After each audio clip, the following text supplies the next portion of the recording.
Ya, sementara pelatih Kim tampaknya mencoba pelatih Kim mencoba untuk menantang supporter Garuda yang belum tahu ya supporter Garuda kayak apa.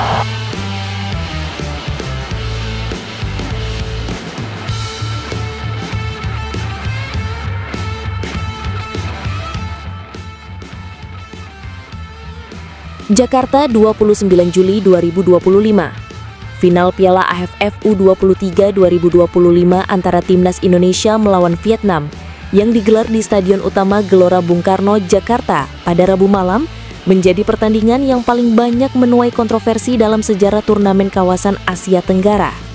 Skor akhir 1-0 untuk kemenangan Vietnam tak sepenuhnya diterima oleh masyarakat Indonesia dan pecinta sepak bola netral di Asia. Kini, arus kritik bukan hanya datang dari supporter atau pengamat sepak bola. Dunia pun mulai bereaksi. Tak tanggung-tanggung, Presiden FIFA Gianni Infantino memberikan pernyataan resmi yang sangat mengejutkan dunia sepak bola ASEAN. Dalam komentarnya, ia menyoroti insiden pelanggaran keras oleh pemain Vietnam yang menggunakan sikunya saat duel keras dengan pemain Indonesia, namun hanya diganjar kartu kuning oleh wasit asal Jepang, Koji Takasaki. Babak pertama berjalan ketat dan penuh tekanan dari kedua tim. Namun, insiden krusial terjadi di menit ke-35 ketika Rahmat Arjuna Reski, striker andalan Timnas Indonesia U23, berusaha mengejar bola di pinggir lapangan dan langsung disambut oleh Pham Ly Duc dengan sikutan brutal ke arah wajah. Rahmat langsung tersungkur dan harus mendapatkan perawatan selama hampir 5 menit. Sayangnya, wasit hanya memberikan kartu kuning kepada Pham Ly Duc. Padahal tayangan ulang menunjukkan sikutan tersebut dilakukan dengan intensitas tinggi dan disengaja. Suara sorakan protes menggema dari tribun GBK. Di bangku cadangan, pelatih Gerard Vandenberg bahkan tampak emosi dan harus ditenangkan oleh ofisial. Para pemain Indonesia pun kehilangan momentum dan ritme setelah kejadian tersebut. Yang makin memperkuat kemarahan publik adalah fakta bahwa sistem VAR sudah diterapkan di final ini. Tayangan ulang yang ditampilkan di layar stadion dan di televisi menunjukkan jelas bahwa sikutan tersebut membahayakan dan masuk dalam kategori violent conduct atau tindakan kekerasan di lapangan.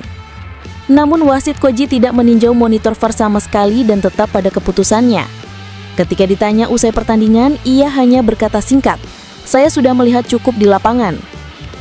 Hal ini membuat banyak kalangan mencurigai adanya keberpihakan atau tekanan dari pihak tertentu.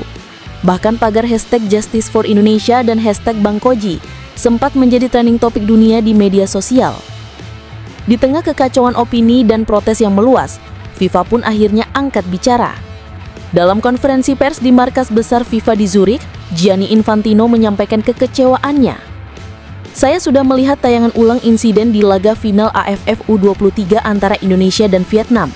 Secara teknis dan berdasarkan aturan FIFA, pelanggaran seperti itu menggunakan siku ke arah kepala lawan harus diganjar kartu merah langsung karena itu adalah tindakan yang sangat membahayakan pemain," ujarnya tegas.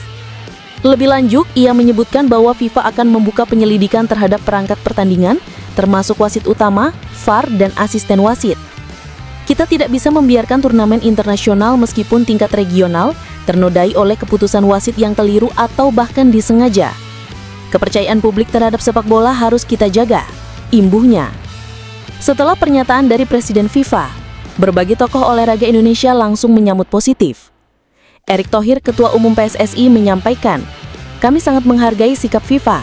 Ini bukan soal kalah atau menang, tapi soal keadilan di lapangan. Pemain kami sudah berjuang luar biasa dan tidak pantas diperlakukan seperti itu."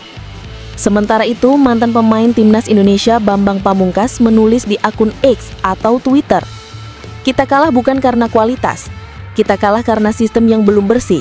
Tapi, mental juara anak-anak muda ini harus terus dibanggakan. Bangga jadi Indonesia." Ribuan komentar membanjiri media sosial. Rata-rata menyuarakan dua hal, bangga atas perjuangan Garuda Muda dan tuntutan keadilan atas insiden memalukan itu.